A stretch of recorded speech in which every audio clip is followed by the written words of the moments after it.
Me decía Víctor Hugo Villacrés, gran amigo de esta casa, que lo único que le faltaba al programa es servir de Cupito, ¿no? Oye, pero realmente una circunstancia inédita, ¿no? Sí, pues. Sí. En fin, él me parece un chico estupendo y es igualmente, ¿no? Una linda pareja. Y me comprometí en ser padrino, ¿no? Muy bien. El momento del matrimonio, claro. Bien, el tema de esta mañana, Pacto por una nueva economía, y nos acompañan el señor economista Hugo Villacrés, el caballero es analista económico, catedrático universitario, y el señor economista John Cajas, el caballero es docente de la Central de Ecuador. Le voy a pedir a Hugo y a John con el mayor comedimiento que, como el tema no deja de ser complejo, utilicemos un lenguaje muy sencillito, ¿no? Y respuestas puntuales. Pacto por una nueva economía. Isabel. Siguiendo la línea trazada en la encíclica Laudato Si, el Papa Francisco ha realizado un llamado a buscar solución a los problemas estructurales de la economía mundial a través de un pacto global para corregir los modelos de crecimiento incapaces de cuidar la vida y el ambiente.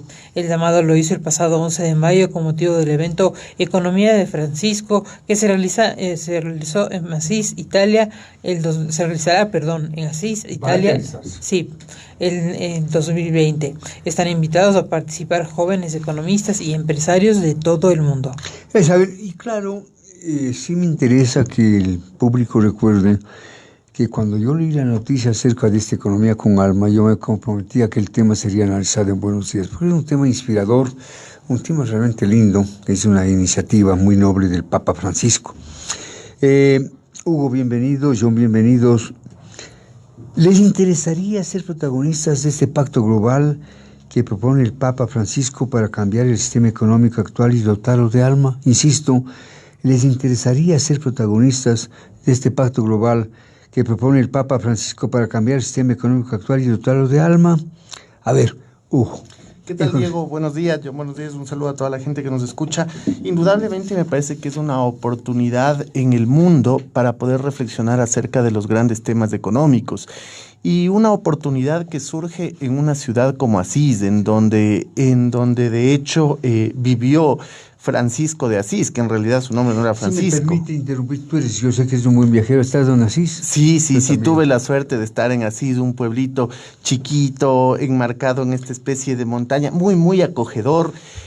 Tú estás en Asís y sientes una transformación interior, eso. Un proceso espiritual muy grande y además la connotación que tiene que esta reunión en marzo del 2020 se celebre en Asís me parece trascendental por lo que fue Francisco de Asís, por lo que representó Francisco de Asís. Acordémonos que el verdadero nombre de Francisco de Asís de hecho es Giovanni di Petro, ¿no? Sí.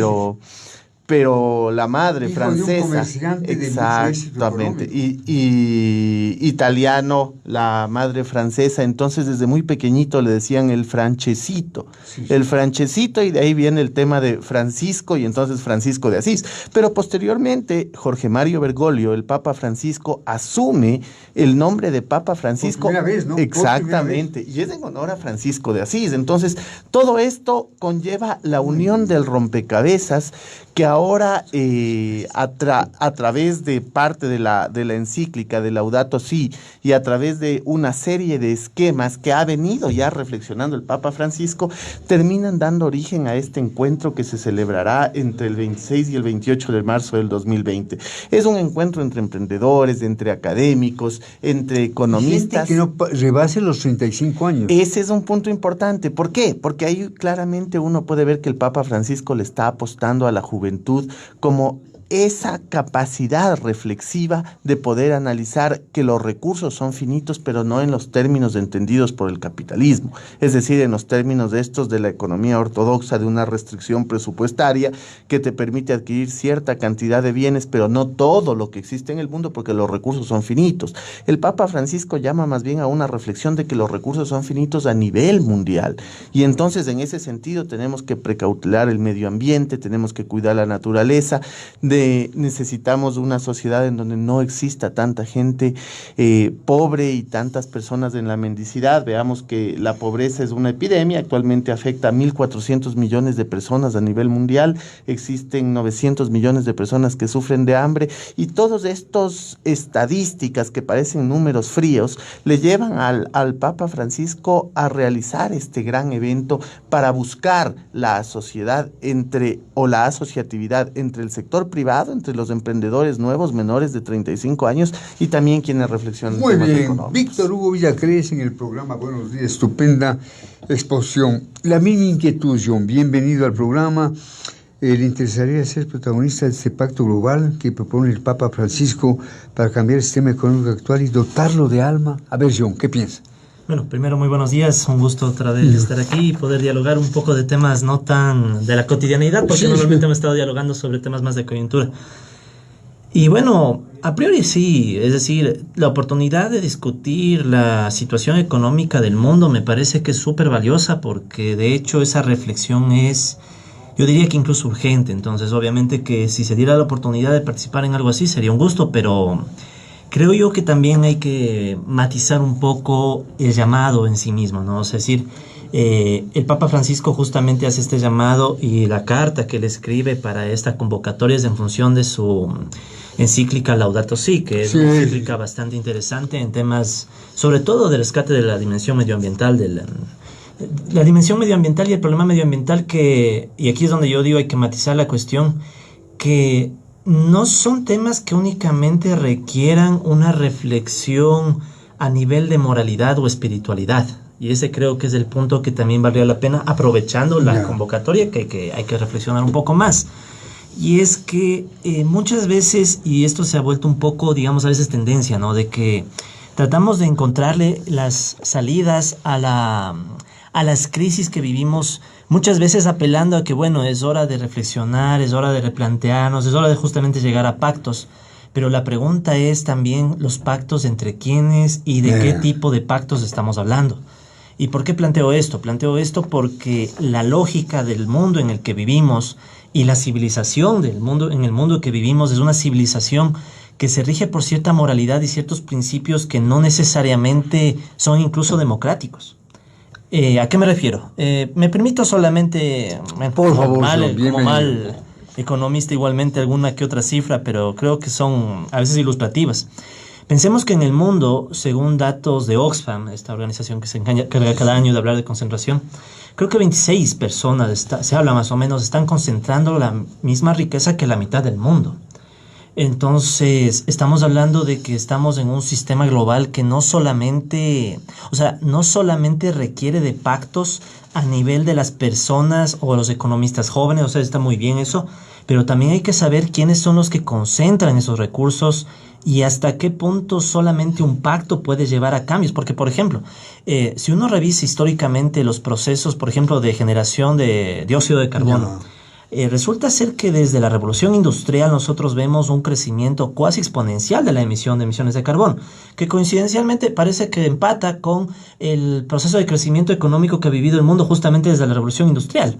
Entonces, la pregunta es, ¿nosotros debemos pensar solamente en un pacto o debemos pensar también en replantearnos cuál es la civilización en la que vivimos y sobre todo por qué esta civilización nos está llevando tal vez algo que es penosamente yo no coincido en la debacle medioambientalista que a veces se habla, sino yo creo que el sistema nos está llevando a una situación donde las asimetrías cada vez son más graves, una situación en donde incluso vamos a ver que a veces detrás de estas pugnas de Estado o mercado se configuran grupos de poder que incluso pueden condenar a pueblos enteros a vivir estancamientos económicos y demás.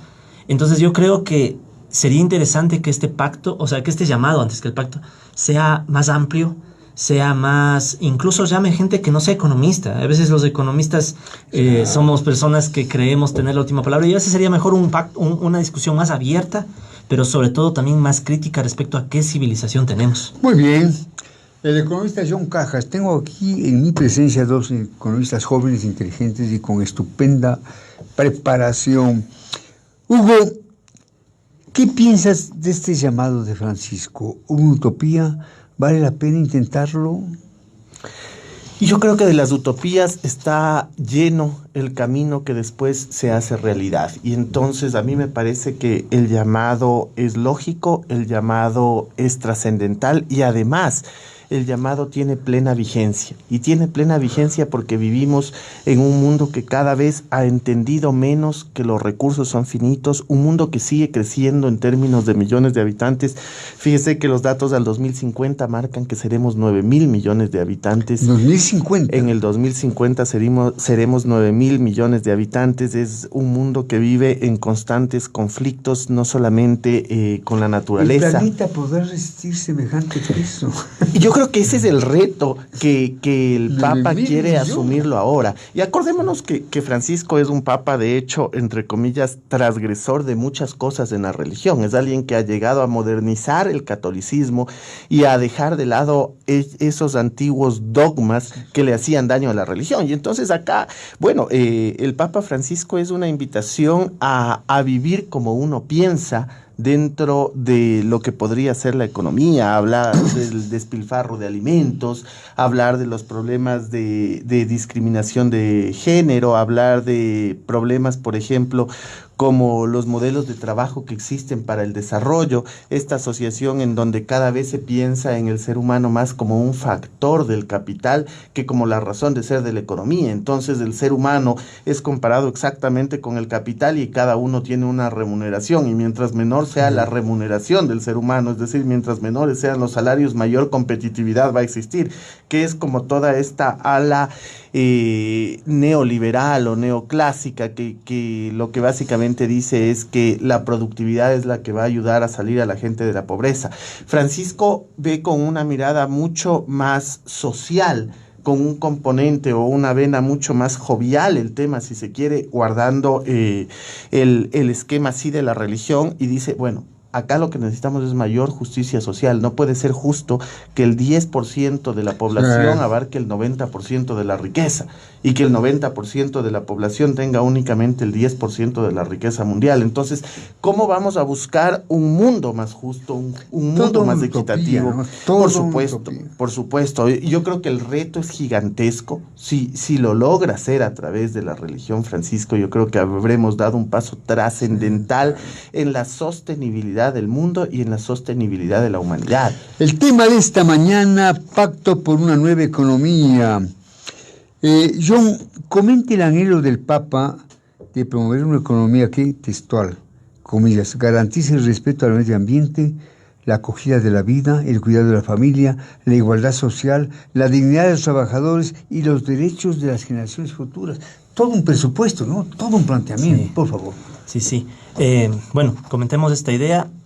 La podemos atar incluso con esta noción de, bueno, estamos hablando no de una utopía, y la podemos atar también con lo que decía previamente de la problemática de la civilización. En general, se puede pensar que todas estas dimensiones son compatibles con el mundo en el que vivimos hoy. Personalmente tengo algunas dudas, y personalmente yo creo que la propuesta de diálogo y de pacto que puede proponer la Iglesia tal vez ganara mucha más potencia si también rescatara otras tradiciones que nacieron a veces desde la misma Iglesia. Me permito, por ejemplo, recordar tradiciones como la teología de la liberación. Es decir, si podemos dejar de lado ciertas cosas, pero rescatar la esencia, que era, por ejemplo, recordar el origen del mismo Cristo, ¿sí?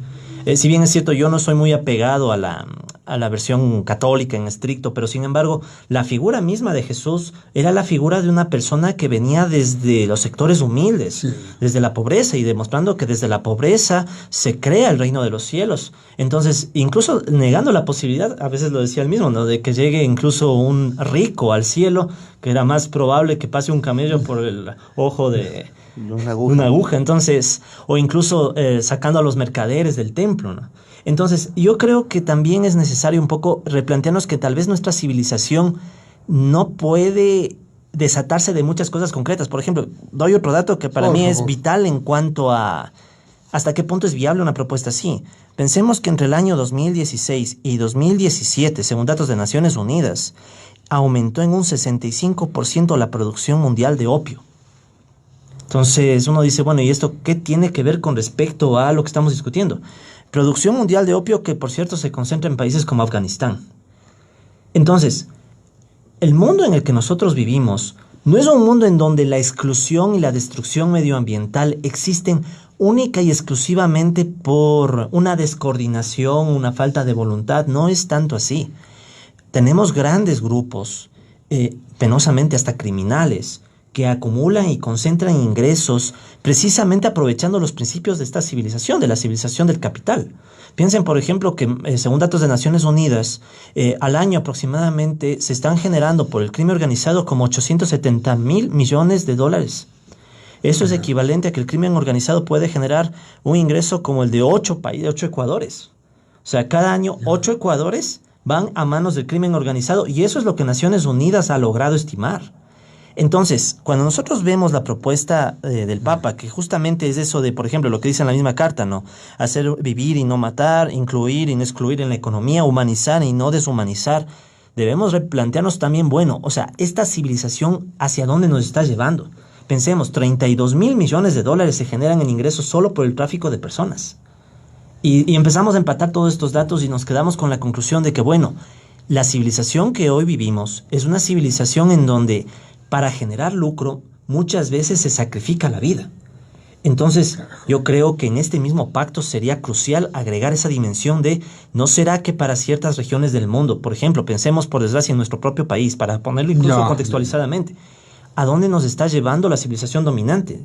Nos está llevando a situaciones de estancamiento económico, nos está llevando a situaciones de degradación social. Veamos el tema del problema de la droga, veamos el problema de la violencia, veamos cómo hasta cierto punto, y esto ojalá no pase, pero muchas veces pienso que la periferia del mundo y latinoamericana sobre todo tiene en México un referente muy claro de hacia dónde podemos ir si esta civilización no se la cuestiona más de fondo. Y más de fondo puede implicar incluso, ¿será que la búsqueda de lucro por el lucro debe seguir? ¿Será que acaso la concentración de la propiedad en pocas manos debe continuar? Incluso será de replantearnos el esquema de poder y de democracia que tenemos. Entonces, yo creo que es una cuestión Valiosas global. reflexiones a propósito de la presencia de nuestros invitados. Hugo y John, ¿qué piensan del llamado del Papa, especialmente a los jóvenes, a los que considera textual profecía de una economía que se preocupa por la persona y el ambiente? Profecía de una economía que se preocupa por la persona y el ambiente. ¿Consideran que los jóvenes están sensibilizados como para responder al llamado, Hugo? A ver. Yo creo que la primera parte de esa es que Francisco claramente puede, como un visionario que es, verificar que hay una clase política, una clase de inclusive economistas que se ha perdido. Y esa clase va, yo diría, de los 50 años hacia arriba. Esa es gente que marcó este modelo netamente mercantilista, capitalista, en donde la acumulación de poder en pocas manos fue estudiada y teorizada a través de modelos que llegaron inclusive a ratificar que eso es lo correcto. ¿Cuál ha sido el verdadero rol de la banca de desarrollo? Tenemos un fondo monetario, un banco mundial que surgieron a partir de Bretton Woods en la década de los 40. ¿Cuál ha sido el verdadero rol para reducir esa pobreza? El Banco Interamericano de Desarrollo, 1959, después la CAF, todos estos organismos, ¿cómo han contribuido, de hecho, a reducir la pobreza? ¿Qué ha pasado con los temas de atender más al ser humano que a los equilibrios macroeconómicos? Todavía seguimos preocupados de que el sector fiscal esté en equilibrio, de que el sector comercial esté en equilibrio, sin importarnos la cantidad de desempleo y de pobreza que eso puede traer a las economías. Entonces yo creo que la gran apuesta que hace ahora Francisco, y digo gran porque de llegar a tener resultados va a ser realmente transformador en el mundo. La gran apuesta que hace es, vamos con los menores de 35, aquellos que todavía no están contaminados en alguna medida con estos procesos de acumulación de capital, y entonces con ellos tanto empresarios como economistas como visionarios van a llegar a Asís para potenciar y transformar el mundo, para hablar más, por ejemplo, de economía circular, esta economía que gira en torno al reciclaje de las cosas, es decir, que no todo tiene que ser basura, sino que cómo se puede volver a utilizar los bienes y servicios para materializar nuevas o para cubrir nuevas necesidades que tenga el ser humano y de esa manera generar menos desperdicio. Por ejemplo, a nivel de alimentos, las creaciones de los bancos de alimentos, a nivel de servicios servicios, todo el tema de la economía naranja. Entonces es toda la reflexión de estas nuevas megatendencias de economía circular, economía naranja, todo el proceso de reciclaje de alimentos. Todo eso va lleno de los diferentes temas que dice Francisco que se deben tocar. Ojo, Francisco habla también del tema de la corrupción, y hay que tener claros estos temas que impide una asignación de recursos hacia servicios sociales de los que se beneficiaría toda la población. Entonces, finalmente, va por las diferentes aristas, pero lo que busca es finalmente consolidar una economía en función del ser humano, en función de los más pobres. Valiosas explicaciones y análisis en el programa Buenos Días. Tu comentario, John. Ya. ¿Tú piensas que los jóvenes están sensibilizados como para responder al llamamiento de Francisco? Creo que no. O sea, penosamente, o sea, trato de ser un optimista, pero por desgracia a veces me considero un optimista que trata de poner los pies en la tierra. Ya. Y porque a veces creo que esta fe enorme en los jóvenes tal vez no es suficiente, y peor en jóvenes economistas, siendo yo también economista. Jóvenes y economistas. Jóvenes y economistas, ¿por qué? El problema es que nosotros vivimos, perdón que sea reiterativo, ¿no?, en una civilización que desde que uno nace ha vivido, incluso nuestra generación ha vivido conociendo un montón de cosas que antes no eran tan dadas por hecho. Por ejemplo, hoy en día vivimos una situación política mucho más tranquila, vivimos una situación incluso en términos de guerra, ¿no? O sea, Latinoamérica ya no ha vuelto a vivir una guerra fuerte, por poner un caso, conflictos armados graves. Vemos que muchos conflictos, como lo que pasa en Siria, como lo que pasa en Libia, como lo que pasa en Yemen, se ven a veces muy lejanos. Y muchas veces, al menos yo que trato todos los días con jóvenes universitarios, veo que no es... Claro, soy catedrático en la Universidad Central, y no es que ellos a priori, o sea, antes de discutir estos temas, tengan cierta sensibilidad. Y es porque la misma sociedad en la que vivimos a veces se encarga más bien de no crear esa sensibilidad, sino volvernos todo lo contrario.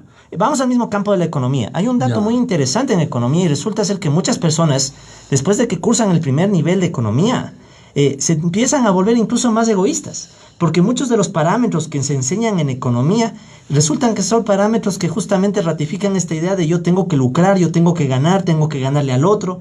Es decir, tal vez los economistas incluso somos de las personas que tenemos una formación de la más, perdón el término, pero hasta enajenante. Porque a veces nosotros cuando empezamos a estudiar economía nos topamos con, bueno, hay que maximizar recursos para el individuo, hay que hacer que el país gane respecto a otro país, hay que hacer, o sea, viene toda esta lógica, y es más, incluso en términos de política, nosotros tenemos como economistas a veces una visión muy simplona de muchos procesos. Por ejemplo, el Estado. A veces nosotros, por criticar al mercado, endiosamos al Estado. Y el Estado también es otro grave problema, y a veces el Estado puede volverse nada más que un instrumento para ratificar procesos de concentración. Pensemos, perdón, de nuevo... Y para ratificar operaciones de corrupción, mijo. Exactamente, tenemos el caso aquí de Odebrecht. Exactamente. O sea, yo creo que hay una frase muy interesante que dijo, creo yo, el mismo Marcelo Odebrecht, y dijo, no textual, pero parafraseo. O sea, ¿de qué tanto nos asustamos de que Odebrecht ha puesto coimas, que Odebrecht ha manejado así, si así funciona el sistema? O sea, son palabras de él. O sea, él dice, ahora nos acusan a nosotros, pero si van y revisan cómo funciona el sistema, cómo funcionan grandes transnacionales a nivel global, funcionan así. Funcionan pagando coimas, no todas, pero obviamente grandes a veces sí. Funcionan incluso, ¿cómo operaban aquí antes grandes transnacionales, por ejemplo, en el sector del banano? Pagando incluso paramilitares para que defiendan las plantaciones. Entonces, lo que nosotros debemos replantearnos no es solamente una nueva economía, sino una nueva civilización en donde tal vez hay que darles voz y crear espacios democráticos a gente que no ha tenido voz. Lo que dicen aquí Hugo y John son frases inspiradas en este planteamiento del Papa Francisco en la economía del alma, ¿no? Hugo, el llamado del Papa es a dar paso a una economía humanizada que cuide de la creación en todas sus manifestaciones y no la deprede. Seguramente el llamado tendrá acogida mundial, pero no impedirá que continúe el saqueo de los recursos naturales. Hugo, ¿habrá sensibilidad de nuestro gobierno? ¿Qué piensas? A ver, yo creo que la primera parte es iniciar como todo en la vida, hay gente que dice, iniciar es haber recorrido más de la mitad del camino. Entonces yo creo que en este proceso Francisco está poniendo sobre la mesa de diálogo en un lugar como Asís, en un lugar en donde... ¿Qué escenario? Exacto, en donde Francisco ¿Qué de inspiración? Asís, en donde Francisco de Asís dejó todas sus riquezas y decidió trabajar con los más pobres y por los más pobres. Entonces, en ese escenario, que además, como decía Diego, es inspirador. Basta pisar y sentir el ambiente alrededor, es inspirador. Es en ese escenario en donde... Estar en la gruta donde estuvo Francisco es realmente una experiencia única. Exactamente, y ahí el Papa Francisco plantea esto de vivir y no matar, incluir y no excluir, humanizar y no deshumanizar, cuidar la creación y no despojarla. Entonces yo creo que ahí hay grandes conceptos que encierran varios paradigmas. El primero de los paradigmas, y yo en alguna medida lo he dicho aquí, es también cambiar la forma de enseñar economía.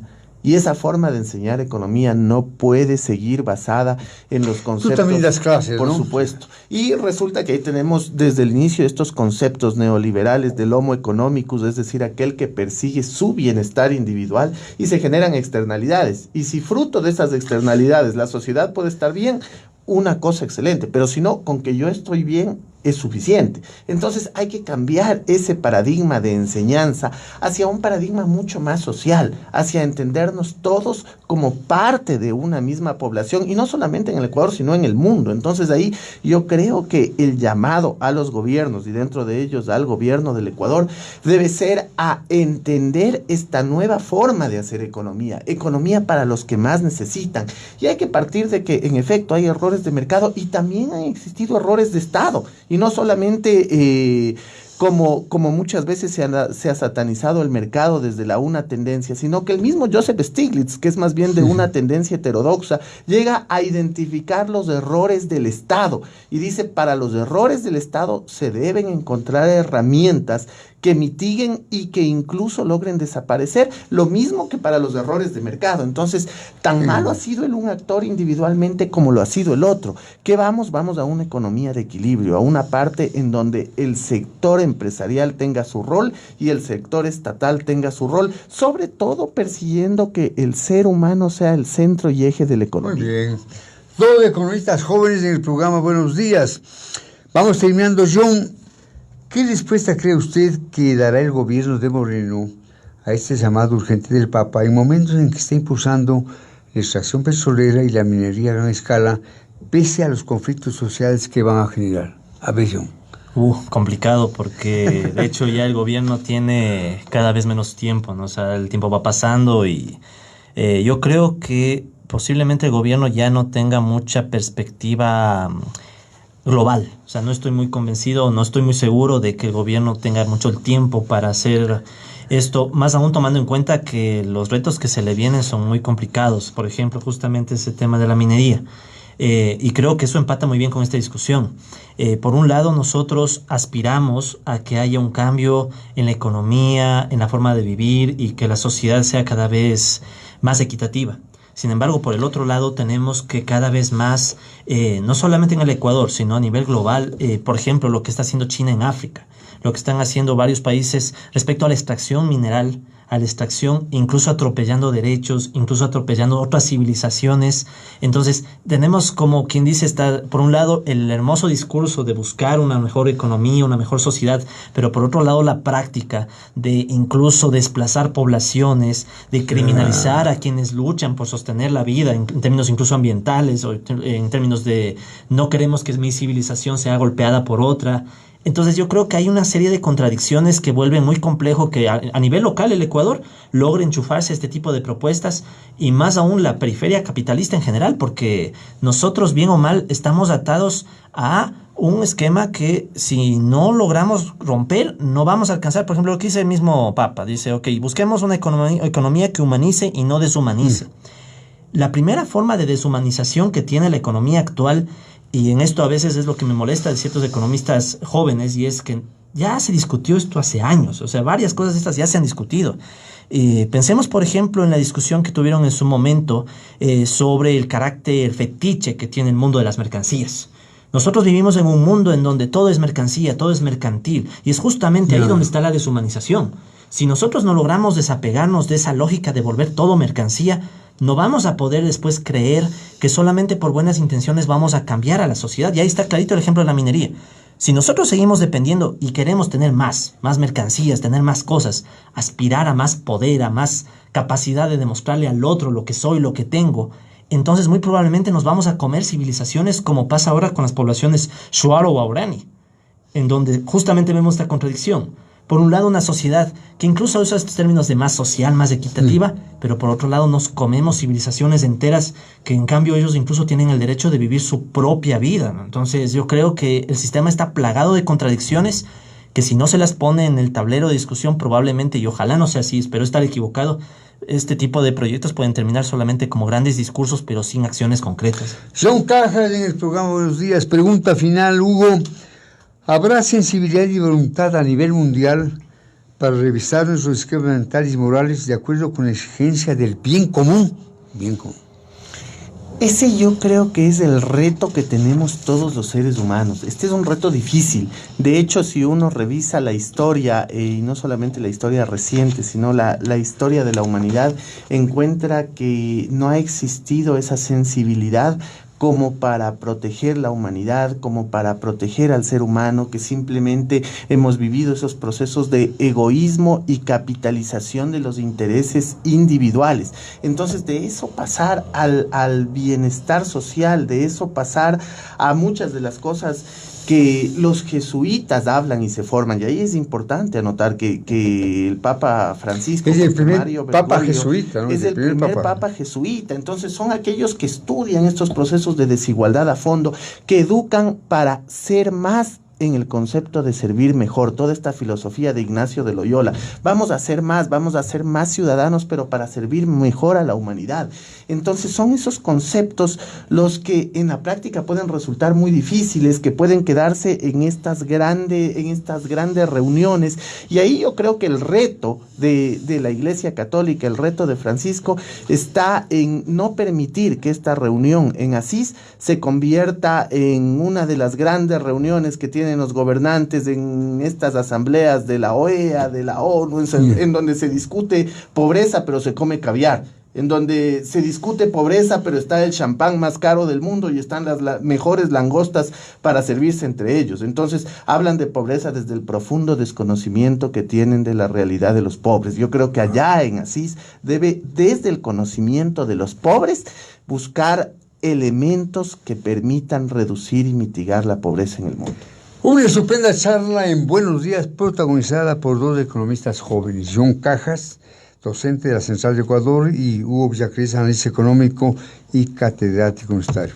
Realmente les felicito. Una estupenda charla a tono con este tema planteado por el Papa Francisco, llevar a cabo una economía con alma. Hemos cumplido con nuestro compromiso asumido hace algunos días. John, un abrazo para ti. Igualmente, Hugo. Muchas gracias. Amigas y amigos, buenos días.